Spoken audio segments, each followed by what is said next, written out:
आज के सत्संग का विचार मन का स्वरूप और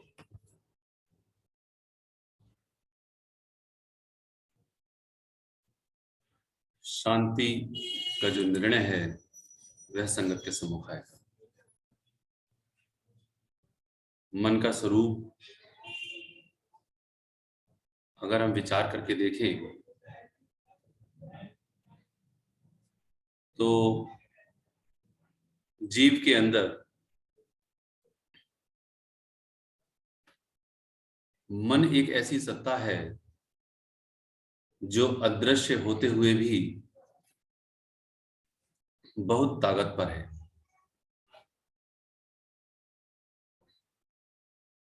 हमारा मन का जो स्वरूप है उसके विज्ञान को यदि कोई नहीं समझे तो पूरा जीवन निकल जाता है और मेरा कुछ बनता नहीं है। एक बार की बात है, महाराज जी से जब एक प्रेमी ने प्रश्न पूछा, महाराज जी मन का स्वरूप क्या है? महाराज जी मन का स्वरूप क्या है या मन क्या है? तो महाराज जी ने संक्षिप्त उत्तर दिया, प्रेमी, मनन करना और ज्ञान तथा कर्मेंद्रियों की भोगों की चेष्टा को मनन करने वाली शक्ति को मन कहते हैं। अब जो मन है वो हमारे ही अंदर बड़ी अदृश्य शक्ति है और जो हर समय मनन कर रही है। किसका मनन कर रही है? ज्ञान का मनन कर रही है। और जो कर्मेंद्रियां हैं उनका भी मनन कर रही है, लेकिन कर्मेंद्रियों के द्वारा भोगों की चेष्टा इसका मनन कर रही है। अब प्रश्न उठता है कि ये जो कर्मेंद्रियां हैं वो कौन सी हैं? तो कर्मेंद्रियां और ज्ञानेंद्रियां ये दोनों ही अलग अलग हैं।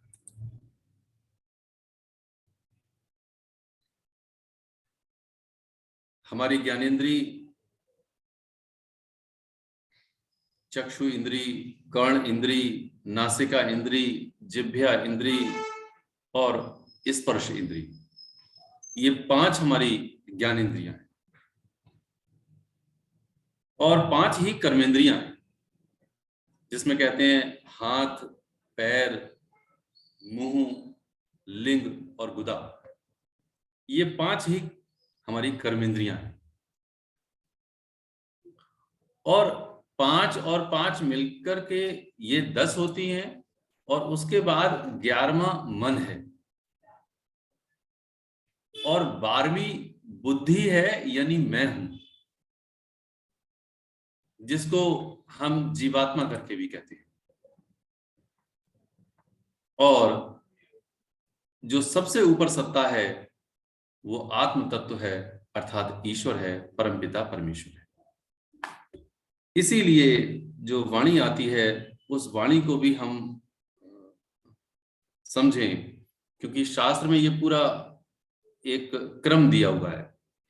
तन से परे इंद्रिय विकार, इंद्रिय परे मन विस्तार, मन से परे बुद्धि ठहराई, बुद्धि परे रतन सुखदाई। भगवान कृष्ण ने जो हमारे शास्त्र में है वैसा ही भगवान कृष्ण ने 5000 वर्ष पूर्व भगवत गीता में भगवान कृष्ण ने इसका श्लोक दिया। वो क्या कहते हैं? इंद्रियाणि पराणि आहु, इंद्रियभ्यो परम मनः, मनसा तु परा बुद्धि, या बुद्धे परता तु सा। अर्थात इंद्रियों, कहते हैं इंद्रियाणि पराणि आहु, ये जो सूक्ष्मतम तत्व है जो हम देख रहे हैं वो नहीं है। हमारा शरीर है, मेरा नाम मनोज है, मान लीजिए किसी का नाम शिवनंदन है, आपका नाम शिव है, तो आपका जो शरीर है वो शरीर स्थूल है, हम देख रहे हैं उसको, लेकिन इससे सूक्ष्म आपकी सही मायने में आपकी इंद्रियां हैं। आप अपनी इंद्रियों से और हम अपनी इंद्रियों से काम कर रहे हैं। कौन सी इंद्रियां? जिसको हम कहते हैं अनुभव करने वाली इंद्री अलग है, जिसको ज्ञानेंद्री कहते हैं, और कार्य करने वाली इंद्री अलग है, जिसको कर्मेंद्री कहते हैं। तो कर्मेंद्री अभी दास ने वर्णन किया, हाथ जिनसे हम काम करते हैं, दोनों हाथ हैं हमारे, पैर दोनों पैर हैं, ऐसे ही मुंह अर्थात दो कार्य होते हैं, बोलने का भी मुंह का कार्य होता है और खाने का भी कार्य होता है। ऐसे ही लिंग और गुदा है, ये हमारी 5 कर्मेंद्रियां हैं। लेकिन ज्ञानेंद्रियां जो सूक्ष्म रूप है, इससे भी सूक्ष्म है। वो कैसे? चक्षु इंद्री है जो देखने का काम करती है। किसी व्यक्ति की आंखें यदि ना हो तब भी वह देख सकता है, कान ना हो तब भी वह सुन सकता है, क्योंकि उसकी इंद्री अलग है। वो इंद्री, मैंने दास ने एक ऐसे व्यक्ति को भी देखा जिसके कान बिल्कुल नहीं थे और वो बड़े बालों को रखता था। वो इसलिए रखता था व्यक्ति की, बड़ा अजीब लगता है बगैर कान का व्यक्ति, तो वो कान उसके नहीं थे। एक बार की बात है, दास ने पूछ ही लिया था उससे कि भाई आप बहुत बड़े बाल रखते हैं, ये बाल तो अधिकतर नारी जाति अर्थात स्त्रियां रखती हैं। तो चूंकि मित्रवत व्यवहार था, उसने कहा नहीं भाई ऐसी बात नहीं है, मेरे सही बात यह है कि मेरे कान ही नहीं है, मतलब कान में एक खाली सुराख था, इतना बड़ा छेद सा था और कुछ भी नहीं था। तो वो कान पर उसके जब बाल आ जाते थे तो वो ऐसे ही था, तो मालूम नहीं पड़ता था कि हाँ उसके कान है या नहीं। मतलब क्या, कान ना हो तब भी कर्ण इंद्री के द्वारा वह सुन सकता है। तो इसीलिए जो ज्ञानेंद्रिय है वह सूक्ष्म है, और इनके ज्ञानेंद्रियों से भी सूक्ष्म मन है, जो आज का विषय। और मन से भी सूक्ष्म वह बुद्धि है जो मैं हूं, जिसको जीवात्मा करके भी कह रहे हैं। और मुझसे भी सूक्ष्म अर्थात जीवात्मा से भी सूक्ष्म वो परमपिता परमेश्वर है, जो आत्मा का अंश है, जो परमात्मा का अंश है, जिसको हम लोग आत्मा करते हैं।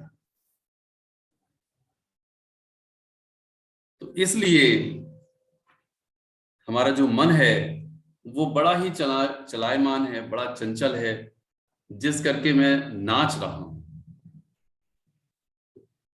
महाराज जी ने इसका विज्ञान दिया और ये समझाया, ऐसे ही भगवान कृष्ण ने इनका विज्ञान दिया, वो समझाया कि किस तरह से तू मन को वश में रखे, और मन का क्या स्वरूप है वो भी समझाया।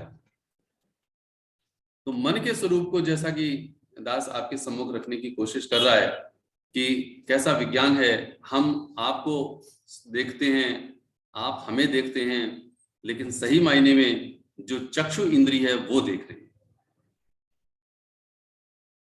अब एक उदाहरण से दास इस विषय को आगे रखने की कोशिश करेगा कि जैसे मान लीजिए यदि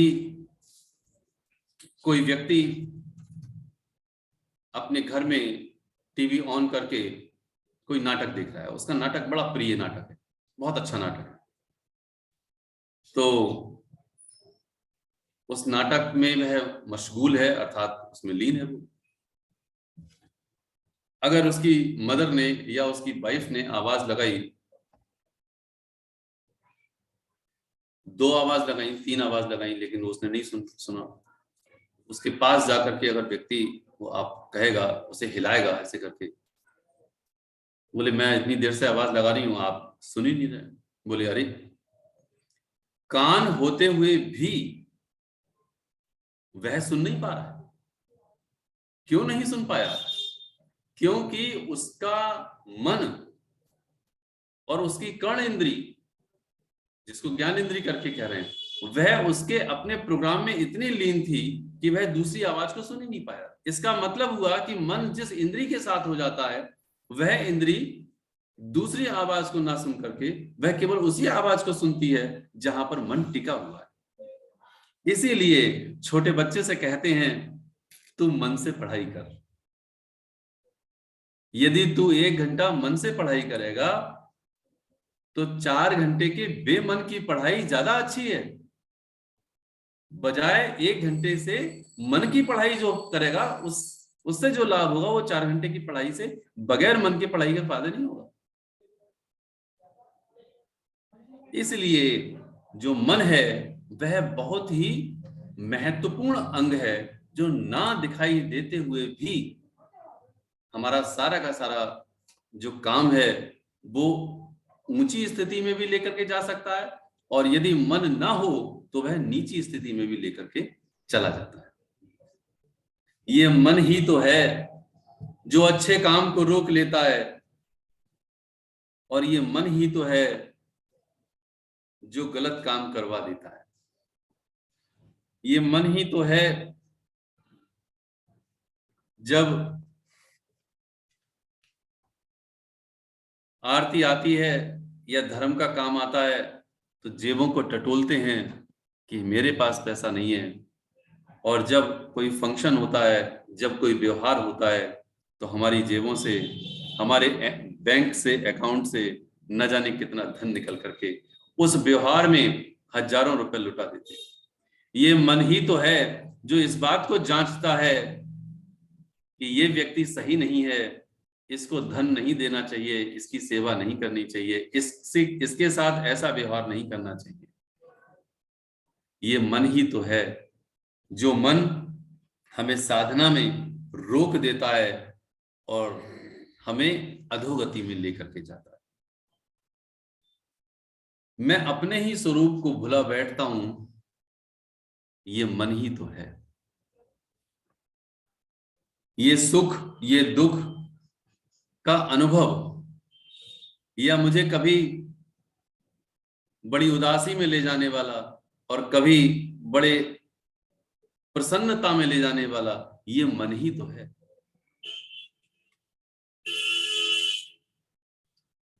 भगवान राम ने मन के आधार पर हम सभी के लिए एक चौपाई दी जिसमें बहुत वर्णन किया। उसमें लिखा, सुनहु तात अब मानस रोगा, तिन्हते दुख पावहीं सब लोगा। सुनहु तात अब मानस रोगा, तिन्हते दुख पावहीं सब लोगा। सुनो हे तात, तुम सुनो, इन मानस के रोगों को तुम सुनो, जिनसे सारे के सारे लोग दुख ही दुख पाते हैं। ये दुख कम नहीं है, ये दुख अपार है, और ये मानस के रोग हैं, अर्थात मन के रोग हैं। तो मन के रोग का वर्णन फिर भगवान राम ने इन चौपाइयों के माध्यम से 2 पेज में किया। दास उनका सारांश संगत के सम्मुख रखने की कोशिश करेगा। इसीलिए कई लाइनें जो दास ने अभी कही वो उसका ही सारांश था कि ये मन है जो सारे के सारे समाज में धन को इकट्ठा करके सुख पाना चाहता है, जबकि धन में सुख नहीं है, सुख परमात्मा के भजन में है। ये बात उसको समझ नहीं आती, लेकिन ये मन है जो मन ये समझा देता है कि सुख धन में है। देखो वाणी क्या कह रही है, वाणी कह रही है, कोई वस्तु नहीं संसार में जो मन को देवे धीर, मंगत नाम गोविंद का हरे सकल तकसीर। ये वाणी मिथ्या नहीं हो सकती। कोई वस्तु संसार में ऐसी बनी ही नहीं जो मन को धीरज दे दे, अर्थात शांति दे दे, लेकिन ईश्वर का नाम है मंगत नाम गोविंद का हरे सकल तकसीर। जो गोविंद का नाम है वो सारे के सारे संकट को हर लेता है। ये बात मुझे समझ नहीं आती। ऐसे ही एक वाणी में दूसरा वर्णन आया, राजा दुखिया राणा दुखिया, दुखिया कुल संसार, मंगत सुखिया सो भया, जिस शोभा पाई करता। राजा भी दुखी है, राणा भी दुखी है, ये कुल संसार ही दुखी है, लेकिन सुखी कौन है? मंगत सुखिया सो भया, जिस शोभा पाई करता। जिसने ईश्वर की शोभा अर्थात ईश्वर का नाम ले लिया, सही मायने में वही सुखी है। मन ये कहता है कि जो तू जितने ज्यादा से ज्यादा धन इकट्ठे कर लेगा तू सुखी हो जाएगा।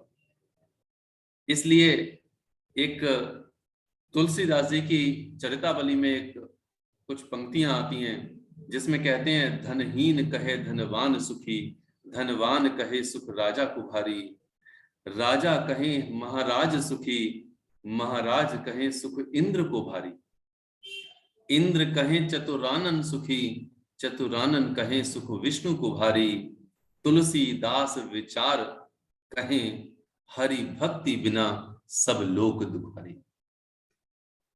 जितने भी लोग हैं वो भगवान की भक्ति के बगैर दुखी ही दुखी हैं। जिसके पास धन नहीं वह पैसे वाले को देख करके ये कह देता है कि वह सुखी है, मुझसे ज्यादा सुखी है।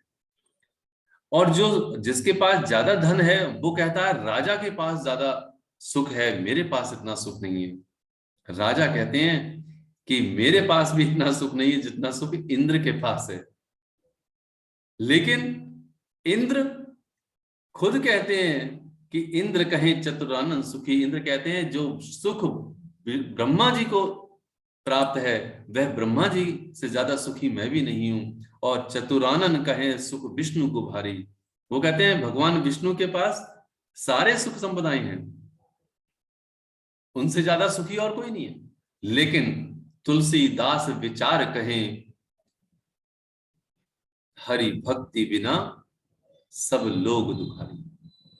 हरि की भक्ति के बगैर सब लोग दुखी ही दुखी हैं, कोई सुखी नहीं है। धनहीन कहें धनवान सुखी, धनवान कहे सुख राजा को भारी, राजा कहे महाराज सुखी, महाराज कहे सुख इंद्र को भारी। इंद्र कहे चतुरानन सुखी, चतुरानन कहे सुख विष्णु को भारी, तुलसीदास विचार कहे हरि भक्ति बिना सब लोग दुखारी। अब विचार करके देखें, जो जितने भी प्रेमी इस समय ऑनलाइन सुन रहे हैं या इस विचार को ध्यान से मन लगा करके सुन रहे हैं, बात विषय मन की है और मन लगाना ही है। जो इस विचार को मन से सुन रहा है, विचार करके कहें ये शास्त्र गलत कैसे हो सकते? मैं ही गलत होऊंगा, शास्त्र गलत नहीं हो सकते। क्योंकि शास्त्र कह रहे हैं कि कोई वस्तु इस संसार में बनी ही नहीं जो इसको धीरज दे दे, तो मैं किस वस्तु को प्राप्त करने की कोशिश कर रहा हूं? वस्तु है ही नहीं कोई। जब वस्तु ही नहीं है तो मैं कैसे सुख प्राप्त कर सकता हूं? ये मन को जितनी भी बातें बतला दी जाएं इसको समझ नहीं आती। इस मन का कैसे उपाय करें, ये बात साक्षात परब्रह्म परमेश्वर अगर हमारे सामने भी हो तब भी हमको समझ में आ जाए, ये बहुत बड़ी बात है। हम सबकी तो स्थिति ही क्या है, भगवान कृष्ण जब साक्षात परब्रह्म परमेश्वर अर्जुन को उपदेश दे रहे हैं और वो समझा रहे हैं इस बात के लिए कि तू समझ, ये मन बड़ा चंचल है। तो अर्जुन को ये बात समझ में आती है कि हाँ ये बात बिल्कुल सही है कि मन बड़ा ही चंचल है। तो जब मन चंचल है तो उन्होंने भी प्रश्न पूछ लिया कि केशव, इस मन को मैं वश में नहीं कर सकता, और ये मेरी और आपकी भी एक समस्या होगी कि मैं जितना जितना मन को समझाता हूं उतना उतना ही ये मन और भी ज्यादा विचल जाता है। एक एक भजन भी है, जितना इसे समझाऊं उतना ही मचल जाए। तो ये जितना इसको समझाते हैं, इस मन को जितना इसके लिए बात बताते हैं, ये मन उतना ही और भी ज्यादा चंचल हो जाता है। तो भगवान कृष्ण से इस बात को पूछा भी गया। भगवान कृष्ण से पूछा अर्जुन ने, हे केशव, मैं वायु को एक बार को वश में कर सकता हूं, लेकिन इस मन को मैं वश में नहीं कर सकता। अब आप ये समझाएं कि इस मन को किस प्रकार मैं बस में कर सकता हूं। तो भगवान कृष्ण इस बात का वर्णन करते हैं और समझाते हैं कि अर्जुन, तो इस मन को भी बस में कर सकता है, लेकिन श्लोक के माध्यम से संगत सुने तो समझ में और ज्यादा अच्छा आएगा। भगवान कृष्ण छठे अध्याय में 34 और 35वें श्लोक में इसके लिए समझाने की कोशिश करते हैं। चंचलम ही मनः कृष्ण प्रमाथि बलवत् दृढ़म तस्य अहम निग्रहम मन्ये वायु इव सुदुष्करम। हे कृष्ण, ये मन बड़ा चंचल और सबसे पहले ये अपने स्वभाव वाला बड़ा दृढ़ है और बड़ा बलवान है। ये दास श्लोक की हिंदी पढ़ रहा है केवल, इसलिए उसका वश में करना मैं वायु को रोकने की भांति अति दुष्कर मानता हूं। ये जो मन है उसके लिए भगवान कृष्ण के सामने ये श्लोक रखा 34वां कि ये बड़ा बलवान है, और इतना बलवान है कि भगवान कृष्ण से कह रहे हैं अर्जुन कि अत्यंत दुष्कर मानता हूं मैं इसे। इसलिए वश में करना वायु का ठीक है, वो सही है, हो सकती है, लेकिन मन को वश में करना बड़ा मुश्किल है। आप सब इस विचार को सुन रहे हैं। अगर आपका मन, यदि आपका मन आपके बेटे बेटी पति पत्नी किसी के पास भी पहुंच जाए, आप बैठे रहेंगे, मेरी बात सुनते रहेंगे, लेकिन आपका मन चला गया, मतलब है कि बात समझ में नहीं आएगी। ये मन ही है जो एक क्षण में आप जहां पर बैठे हैं 100 किलोमीटर दूर भी जा सकता है, 1000 किलोमीटर दूर भी जा सकता है, परंतु एरोप्लेन इतनी दूर नहीं जा सकता इतनी जल्दी, इसकी इतनी तीव्र गति है। तो वो कहते हैं अत्यंत दुष्कर है कृष्ण, अत्यंत दुष्कर है। अब भगवान कृष्ण क्या समझाते हैं अर्जुन को, वो भी सुने। असंशयम महाबाहो मनः दुर्निग्रहम चलम अभ्यासेन तु कौन्ते वैराग्येण च गृह्यते। हे महाबाहु, हे अर्जुन, निसंदेह मन बड़ा चंचल और कठिनता से वश में होने वाला है। निसंदेह, कोई संदेह नहीं है इसमें कि ये मन बड़ा चंचल है और बहुत ही कठिनता से वश में आने वाला है। परंतु, अब परंतु कहा, परंतु हे कुंती पुत्र अर्जुन, हे कौन्ते, ये अभ्यास और वैराग्य से वश में आ जाता है। दो तकनीकी बताई, दो रीत बताई, एक अभ्यास की और एक वैराग्य। ये अभ्यास और वैराग्य से बस में आ जाता है। इस बात को सदगुरुदेव महात्मा मंगत राम जी महाराज ने हम सबको बड़ा सरल शब्दों में ग्रंथ श्री समता प्रकाश में हम सब लोगों को बताया। बात वही है, दास दोनों को मिला करके संगत के सम्मुख रखने की कोशिश करता है। देखो महाराज जी कहते हैं, स्वार्थ से मन डूबता परमार्थ दे निस्तार, मंगत नित विचार के कर साधन पर उपकार। स्वार्थ से मन डूबता परमार्थ दे निस्तार, मंगत नित विचार के कर साधन पर उपकार। इसका साधन परोपकार है। वो कहते हैं, हे कुंती पुत्र अर्जुन, अभ्यास और वैराग्य से आ जाता है ये, तो तू साधन कर, परोपकार का साधन कर। तूने परोपकार का साधन नहीं अपनाया, तूने कैसा अपनाया है? तूने स्वार्थ का अपनाया है। तू स्वार्थ का जीवन जी रहा है, तूने परोपकार का जीवन नहीं जिया है। ऐसा अभ्यास तुझको करना है। और कौन सा अभ्यास करना है? इसके साथ साथ तुझे भगवान का नाम लेना है, ईश्वर का सिमरन करना है। तुझे सुबह और शाम ईश्वर का सिमरन करना है। इसलिए कहते हैं संकट रूप मन कल्पना, सब जग भई त्रास, मंगत उभरे गुरुमुख, जिस मन ज्ञान निवास। अब ये जो ज्ञान है, ये ज्ञान गुरुमुख के मन में जब ये निवास करेगा, तब कहते हैं मंगत उभरे गुरुमुख, जिस मन ज्ञान निवास। जो ज्ञान में निवास करेगा, जो ईश्वर के इस विचार में निवास करेगा, वह मन से अभ्यास और वैराग्य दोनों को अपना करके और अपने मन को वश में कर लेगा, और यही मन परमात्मा की गोद में सो जाएगा। वो सुखी हो जाएगा, वो परम सुख को प्राप्त करेगा, वो परम चैन को प्राप्त करेगा।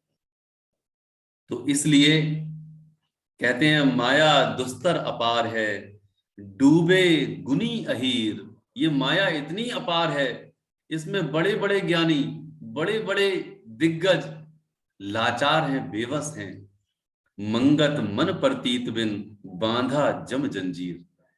यदि तेरा मन परमात्मा से प्रतीत नहीं करेगा, परमात्मा से प्रीत नहीं करेगा, तो कैसा है? बांधा जम जंजीर। तू जंजीरों से जम के बांधा जाएगा और तुझे अपार दुख मिलेगा। ऐसा दुख मिलेगा, ऐसा कष्ट मिलेगा कि 84 लाख जोनियों में तू फिर भरमने लगेगा। और तू वही रहेगा। जब कुत्ते को डंडा पड़ता है तो दर्द होता है, देह कुत्ते की है वो। जब डंडा पड़ता है तो गधे को, घोड़े को उस पे चाबुक मारी जाती हैं, दर्द होता है उसे। मैं भी कभी घोड़ा, गधा, खच्चर, ना जाने क्या क्या बना, और बनकर के प्रभु ने मुझे सारी जोनियों से फिर उसके पश्चात मुझे मानुष की जोनी प्रदान की। मैं नर हूं या नारी हूं, स्त्री या पुरुष कोई भी हूं, लेकिन मैं होश में हूं। हम सबकी बड़ी कृपा है परमात्मा की हम सबके ऊपर कि हम नित्य प्रति सत्संग सुन रहे हैं। ये विज्ञान जो दास संगत के सम्मुख रखने की कोशिश कर रहा है, रामचरितमानस से भी, भगवान कृष्ण की गीता से, महाराज जी के ग्रंथ श्री समता प्रकाश से और ग्रंथ श्री समता विलास से संगत के सम्मुख रखने की कोशिश कर रहा है। ये महाराज जी हमें समझाने की कोशिश कर रहे हैं, दास को भी समझाने की कोशिश कर रहे हैं। तू अपने मन को समझा, इसलिए समझा कि वहां पर सुख तुझे नहीं है, सुख केवल और केवल भगवान के नाम में है, इसके अतिरिक्त और कुछ नहीं है। ये मन बड़ा चंचल है, तू अभ्यास और वैराग्य से इसको वश में ला सकता है यदि तू चाहे। इसलिए अंत में 2 लाइन गोस्वामी तुलसीदास जी की कि बिन संतोष न काम न साही, काम अछत सुख सपने हुनाही। बिन संतोष न काम न साही, बिना संतोष के ये काम अर्थात ये कामना, ये इच्छा कभी खत्म नहीं होती।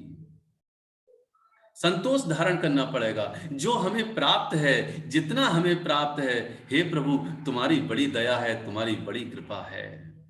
बगैर संतोष के ये कामना, ये काम कभी खत्म नहीं होता। आगे कह रहे हैं काम अछत सुख सपने हु नहीं। यदि कामना का क्षय नहीं हुआ, खत्म नहीं हुई, तो सुख सपने में भी नहीं मिलेगा। और हम होश में रह करके सुख की बात कर रहे हैं, हम जागते हुए सुख की बात कर रहे हैं। वो कह रहे हैं अगर तुम स्वप्न में भी होगे और कामना है, तब भी तुम्हारे लिए चैन नहीं मिलेगा। आगे कहते हैं कि राम भजन बिन मिटहि न कामा, थल विहीन तरु कबहु की जामा। राम के भजन के बिना, परमात्मा के नाम सिमरन के बिना, जिस महामंत्र का हम जाप करते हैं, महामंत्र के जाप के बगैर ये कामना कभी खत्म हो ही नहीं सकती। इसलिए सदगुरुदेव जी महाराज ने हम सभी को नियम दिए, तू सादा जीवन जी, तू सेवा कर, तू सत्संग सुन, तू एक ईश्वर के सहारे सत्य पर रहे, और सुबह और शाम पक्के इरादे से भगवान का सिमरन कर। तू नाम ले भगवान का, और हम अपने ही 5 फंडामेंटल रूल्स को अर्थात इन नियमों को भूल जाते हैं और भूल करके अपार दुख पाते हैं। हम सभी पर परमपिता परमेश्वर कृपा करें, हमारा मन समझ जाए और हम परमात्मा की गोद में जा विराजें। ओम ब्रह्म सत्यम सर्वत्र।